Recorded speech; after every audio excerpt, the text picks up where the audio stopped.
Welcome to the Cinephiles, the Care 11 Plus show where we three movie lovers get together to talk about all things film. There are only two of us. Chris Rapsky is on vacation again. Which is fine, I suppose. We just miss him. But each episode we highlight the movies that are coming out, that we want to talk about, movies that we love, just, everything film. This episode we're talking about Highest to Lowest and Weapons, but really quickly I want to mention Splitsville. It is coming out this weekend. It's a movie by Neon. It focuses on two couples and their relationship woes. It stars Dakota Johnson, Michael Angelino Covino, and Kyle Marvin. I just want to throw it out there because I was supposed to talk to Kyle Marvin and Michael Covino, and that fell through. So just want to mention it's good. I liked it. I laughed. Not everybody seems to like it. That's fine. If you want to see it, go for it. Great. Highest to Lowest. All right.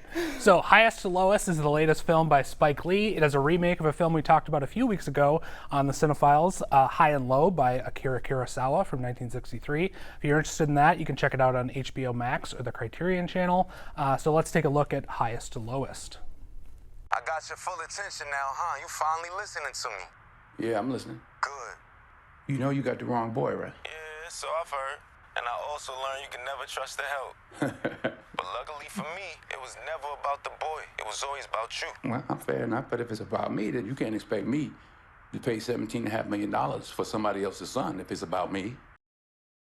So this is, as I said, a remake of High and Low. It stars Denzel Washington. It's the fifth collaboration between Lee and Washington after Mo Better Blues, Malcolm X, He Got Game, and the last one was Inside Man in 2006.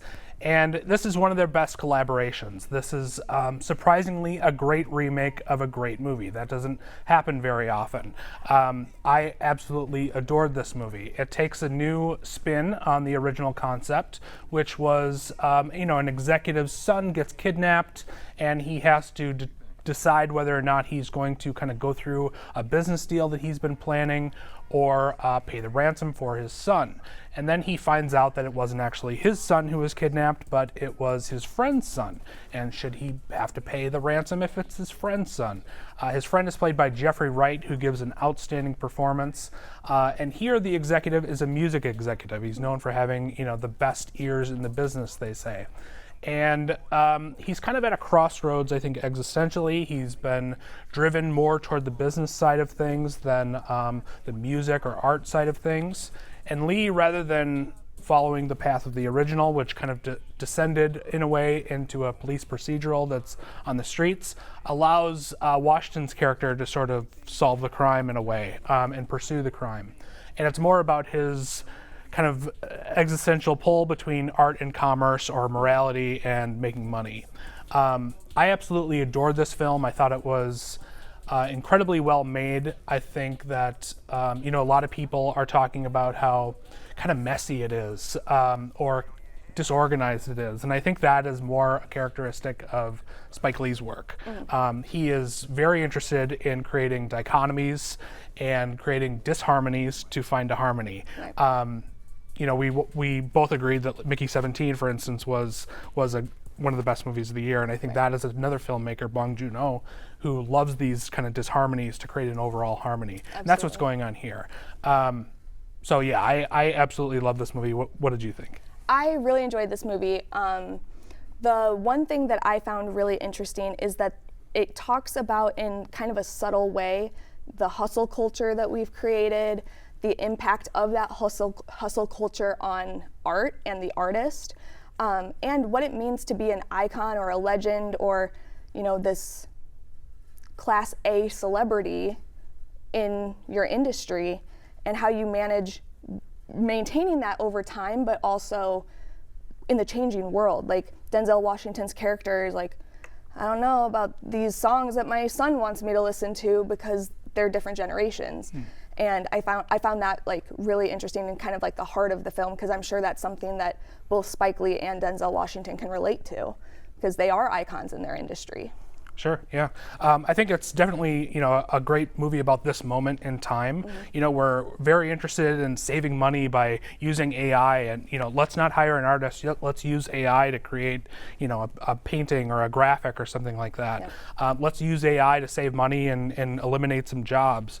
Whereas this pull between morality and art is at the center of this movie, and Spike Lee is kind of showing how money has a corruptive influence. There's this great scene where Denzel Washington has to tell his friend that he doesn't want to pay a ransom. And it's framed, they're out on a balcony, and in the distance is the New York skyline. It's all illuminated, it's at night.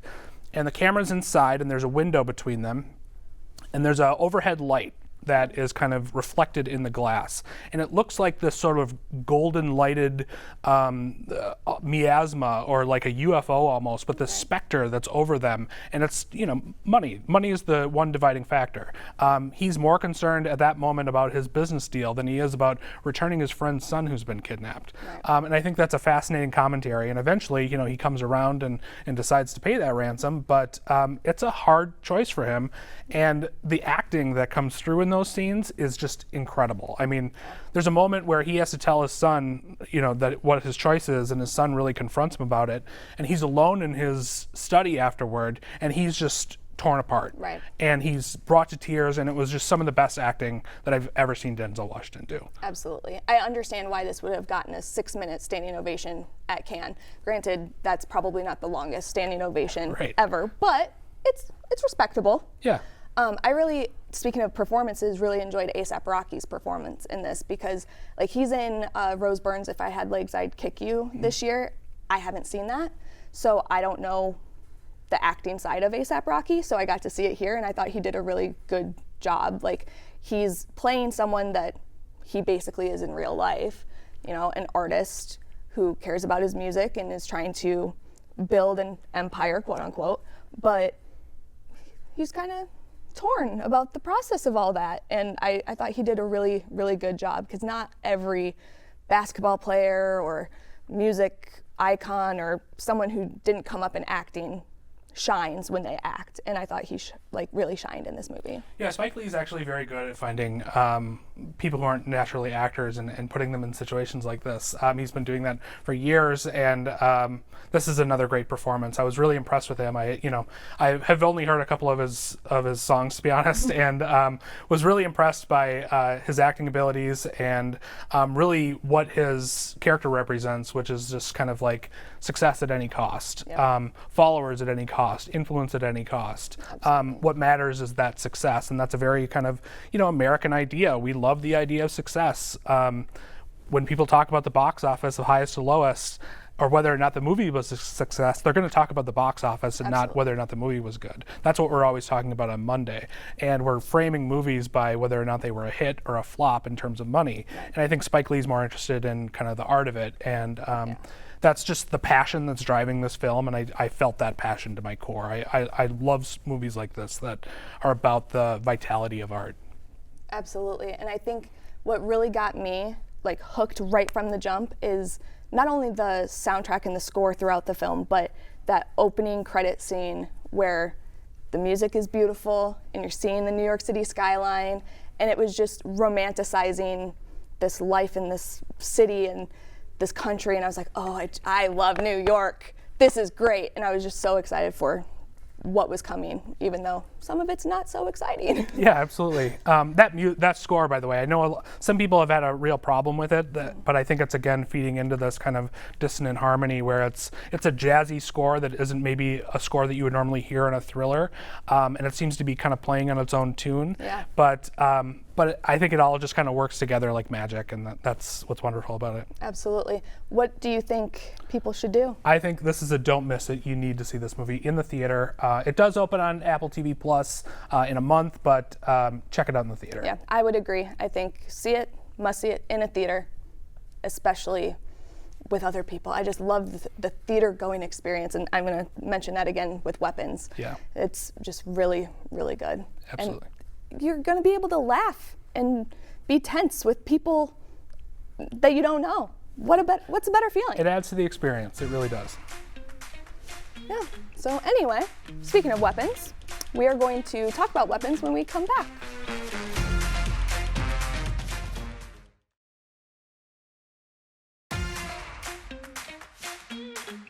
Welcome back to Cinephiles. We, as mentioned, are going to talk about weapons. I don't know how many times I'm going to say it on this show. I'm not a horror movie person. You are. That's fine. This one I actually really liked. Great. So let's take a look at it before we start talking about it. I just want to say how very sorry I am for all of what's happened. I know there's nothing I can say to make this better. The truth is that I want an answer just as bad as all of you. I love those kids. So this is the newest film from Zach Cregger. He wrote it and directed it. It's a horror thriller film starring Julia Garner, Josh Brolin, Alden Ehrenreich? Yeah, I can never say his last name. Even like when he was auditioning for Solo, I was like, couldn't tell you. And Benedict Wong, Amy Madigan. It's a story about 17 children who go missing in the middle of the night. They all leave their houses at 2:17 in the morning. And of course, parents are concerned, they're upset, they're grieving, they're mad. They don't understand why it's only this classroom and only this teacher. And so it's kind of the investigation and the emotions around that situation that's going on in this film. Like I said, I really enjoyed it. I have not seen Barbarian, and you have. So is this similar to like the way Barbarian is told? Similar in that it's, Zach Cregger comes from a comedy background. He was on The Whitest Kids You Know, which was a sketch comedy show. It's a great show. You should check it out if you haven't watched it already. But he sets up horrific situations like one sets up a joke. There's a great build up to it and then a great payoff. And instead of a laugh, and sometimes there are laughs in Weapons and especially in Barbarian, but in Weapons there's definitely some very grotesque things happening or very violent things happening. And he builds them up through the structure of the movie. This is a movie that's kind of structured like a fairy tale or urban legend. And I thought that structure was fascinating, but it also really frustrated me actually because there's kind of two framing devices. There's one that's a young girl who seems to be in the same grade as some of the kids who went missing, and she's telling the story from a third-person point of view, and has she's not a character in the movie. Right. So I don't know how she knows what's going on. Moreover, if she's the storyteller, she's deciding to frame this story in various chapters, like one focusing on Julia Garner's character, one focusing on Josh Brolin, etc. And why is she structuring the story that way? I don't know. It was a little frustrating to me afterward, thinking about like why is this movie structured this way, and the form just for me didn't follow the function of what I was seeing. Cregger has been pretty open about seeing or about loving Magnolia and being inspired by that film and using a lot of that film in here. And that's a movie that's structured with a narrator and various chapters, but it's an omniscient narrator who should know everything because he doesn't have a role in the movie. Moreover, the chapters make a little more sense. So that kind of stuff nagged at me. That makes sense. And that's a very like film critic thing to pick apart, but it really did bug me. That said, it's very engaging. It's 2 hours and 20 minutes or something like that. Yeah. And you're never bored. You're at the edge of your seat the whole time. But I will say that as soon as it was over, I didn't necessarily like think about it a lot. Interesting. It was a great experience. I appreciated the form and the acting and the shocks that it delivered. But I don't know. What do you think this film has to say about anything? I think a lot of people have said that it's about school shootings and our lack of gun control. I've seen that a lot on the internet. Sure. I personally maybe got that from one frame of the movie. Sure. I didn't really get that sense throughout the film. Like you said, he comes from a comedy background, and so it's tense and it's suspenseful and you're stressed out, and then all of a sudden you're laughing. So it's like a reset. You're like, okay, I can relax for a second. So that is nice. But in that laughter and that stress, you can't really think about what the movie is trying to say. you mentioned the chapter thing. While we were watching this movie, I was like, I don't like this. Yeah. I don't know why they're doing this way. But then after I got home, I was like, well, that was a movie. Okay, I saw it. But my chest was still tight, and I started to think about it a little bit more. So it's interesting that you said that you didn't think about it afterwards. But I was like, why would they tell the story that way? What's the point? And I think because it's also been mentioned on the internet that this is a story about grief and Zach Krieger's grief about losing a friend or a loved one, I can see where these chapters can highlight the different stages of grief, the way people deal with grief. And I thought it was interesting. I ended up ultimately liking the way that the chapters were set up because it gave you the full perspective of the movie. Like, why did we get to this point? What is happening? How did we get here? And how are we going to solve it? Why are all these people involved? Do we need to know anything about the teacher? Do we need to know anything about this other person? No. But then once you get all the chapters in and you end up at the one point of the film that then tells the rest of the story, you're like, oh, now I have a full picture. And each perspective in each chapter was just slightly different. So there's a police officer character, and he interacts with like a junkie character. And I noticed in those two chapters, their perspectives were the same thing happened, but the police officer was just a little bit more mad and just a little bit more angry and just a little bit worse in the junkie's perspective than in his own perspective. And so I thought that was really interesting. So I think what it's ultimately saying or talking about is the way that we all see the world and how different that can be, even if we're experiencing the same things, and just how grief can affect us all, because one person might be an alcoholic and one person might become obsessed with whatever happened, and one person might be crying on their bed for 7 days in a row. It doesn't matter, but Sure. Yeah, that's what I was thinking. I like that argument. I think where that argument, I would love to believe that argument, but then that 11-year-old narrator comes in. And why is she telling the story this way? Is she very interested in the stages of grief? And has she decided to frame these chapters that way to explore that? I don't know. I like if those bookends weren't on there of her narration, I would totally agree with you and would love that argument and would like it all the more better. That's fair. And you just saying that makes me appreciate it a little bit more. But that narration really just nags at me. And it's like 2 minutes of the movie, which is so silly for me to dwell on. But it's a part of the movie. It is, yeah. What I find really interesting about the narration is I am chronically online. Like, it's bad. So there were posts on the internet that someone was sitting in a theater watching this film, and there are teenage boys next to them, and they were like, is this a true story? Is this real? Or is it fake? And this person said, oh no, it's fiction. It's all made up. It's fake. And then that narration comes in right off the jump and it goes, sure. This is based on a true story. And the kids were like, what? I'm like, well, I didn't have that experience. I know that it's fake, but that sucks for those kids. Yeah, that's interesting. I mean, we often look to movies like, especially movies about true stories or that are claiming to be true stories, as fact, and we're very frustrated when we find out that things have been dramatized. But no one should be looking at movies for like a true account of history. Absolutely. There's always going to be poetic license or dramatic emphasis or composite characters or something like that. So it's drama first and history, maybe a few steps down the line. Absolutely, and it's interesting that you bring up history because that is a major player in this week's Cinegift. It is. But before we take a break, come back and talk about that, what did you want to rate Weapons? I'd say see it. It's a good movie. I liked it. I just had some nagging issues with it. That's fair.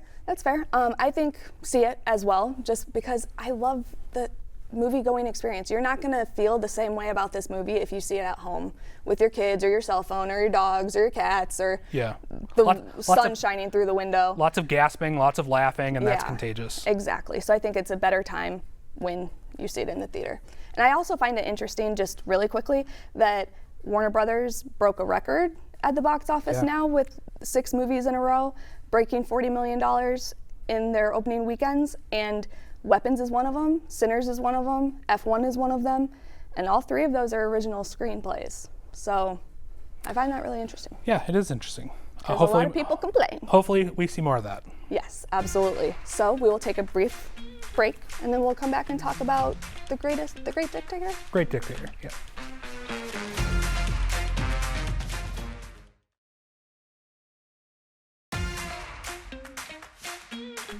Welcome back to the Cinephiles.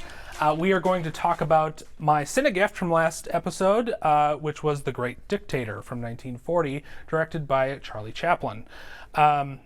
I recommended this because, well, Chris had mentioned a few weeks back that and he's not here, of course, but he mentioned a few weeks back that he was surprised that there would be an anti-Nazi themed movie in 1940 before, we got pulled into the war.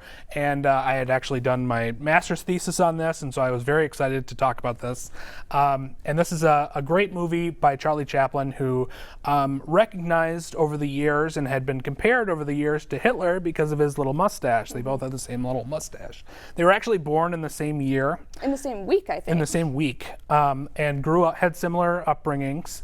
And he wanted to kind of exploit that. He wanted to draw parallels between himself as an entertainer, someone who was out there to make people happy, and someone who was out there to manipulate people in a different way and for evil, and make fun of him, take him down a notch. And so he made this movie. I love this movie for a number of reasons. One, it's a passion project. It's not a movie that the government funded. It's not a movie that a studio funded. He was absolutely independent. He put his own money into it. He shot for over 500 days, which is astronomical in terms of a film shoot. He was such a perfectionist and reshot scenes over and over again to get them perfect. And as a result, you see what is for me, a perfect movie. Not only is it just a passionate movie, it's also very funny. There are great setups. It's a very political movie at the time, talking about something that I think we all can agree on, that Nazis are bad word, insert bad word here. And it's a movie that I think has been made with such artistry that it has stood the test of time, because we're so interested in not only this time period and movies made about this subject, but about Chaplin and his kind of timelessness. He's doing things that are taking Hitler down a peg that I think have become so commonplace that we maybe take for granted how important satire is. There wasn't a lot of people doing satire at that time, especially of Hitler. And he took something that was very serious and made a joke out of it. And we could kind of see at the time how ridiculous this person was as a result. At the same time, I think it's, as I already mentioned, it's incredibly funny. And and also just a passionate movie. There's this great speech at the end that was actually passed around by some filmmakers in Christmas cards at the time, because he kind of breaks character and kind of just goes into Chaplin speaking directly to the audience. And it's a very passionate call to humanity, to just be human to one another. And it's, even though it was a very specific for that time and place, it's still something that moves me to this day. That's fair. What did you think? I agree with Chris. Like, once I actually sat down and thought about it, I was like, oh, the war didn't end until 1945. This is 1940. Yeah. This is not Hollywood of today. So he really put himself out there to make this film and to make fun of probably the most feared man on the planet at the time. And to know that it was banned in all countries that Germany had occupied, as well as Germany, and it was almost maybe going to be banned in the UK and the US, and no one was going to see it, but he was still like, I'm making this, whether you want me to or not. I found really admirable, especially because, like, in today's day and age, we talk about political things directly and indirectly all the time in TV and film. And even last year with The Apprentice, Sebastian Stan was invited to be in the Actors on Actors, but nobody wanted to be paired with him, or at least no publicist wanted their client to be paired with him, because they didn't really want them to be associated with Trump. Right. And so I find that really admirable of Charlie Chaplin, because it's way different now.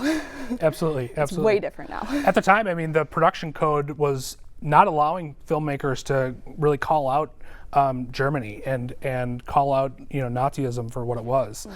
They were forced to kind of make stories that were elusive, that were metaphors for what was going on. So they told stories about Emile Zola and kind of the whole J'accuse story, if you're familiar with that. But yeah, Chaplin was willing to distribute this and put his own money into distributing it, and I think that's really something special. And there were probably a handful of movies that were made in the late 30s, early 40s that were like this, and then of course the government stepped in and we started making propaganda. But this is a passion piece first and foremost, and it's important to remember that. And beyond all that, beyond all the historical context, it's just an entertaining movie. Absolutely, it's slapstick comedy with heart, and it's supposedly one of the first talkie movies that Chaplin did. Right. And so you can see the nonverbal acting, the way he moves his body, the way that the props are moved, like you're being entertained and then you're also hearing the words. Yeah, he was separately. a late adopter of sound, and kind of didn't believe that cinema should have sound, and that it should be rooted in like pantomime and just visuals, and that's where his bread and butter was, and dialogue was superfluous to him. But I think his dialogue is good when he's writing it, and he did several more talkies after this that were quite good. Absolutely. So the next Cinegift, I asked you in the break. I was like, do you want to be assigned a Disney Channel original movie? I'm going to do it. I don't. I made him don't watch want to be Smart House. I like Smart House, but... Or do you want to be assigned an actual real adult movie? And much like you, we were having a conversation, the same conversation in which this movie was brought up. And Chris had mentioned that he had never seen Good Time.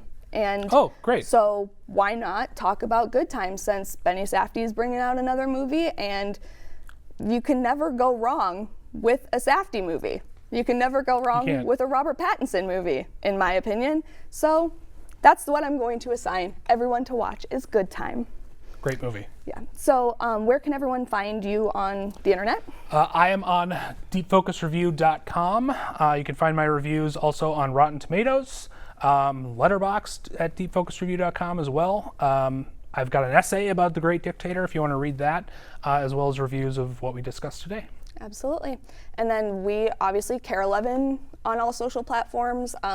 Chris Harapsky is on all social platforms. I believe it's all just Chris Harapsky. And then it's Jamie Fools. So, and every episode that is streamed on KARE 11 Plus is also put on YouTube, so we can have conversations in the comments if you guys want to discuss these movies a little bit more.